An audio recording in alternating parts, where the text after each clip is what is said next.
Chris at Young's here today, and we're going to be talking about a 2007 GSX-R600, otherwise known as the GSX-R600. I love this bike, not only because of the classic blue and white color, but this is a very popular bike and very aerodynamic. Up front, you can see that they've merged the headlight and turn signals and everything into one nice little cluster. Like most sport bikes, it also comes with dual disc brakes, but it's got those beautiful blue anodized wheels to tie into the paint scheme. The bike's also got these PSR levers. These levers are beautiful because with a quick adjustment, you can make them fit your hand, regardless of whether you got big or small ones.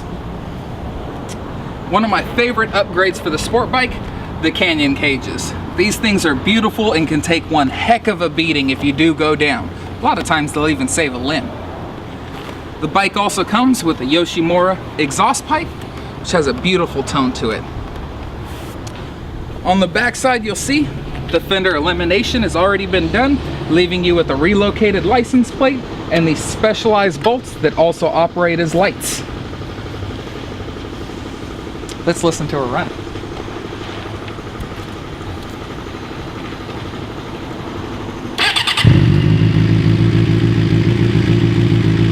Now this is a bike that can be affordably yours today at Young's.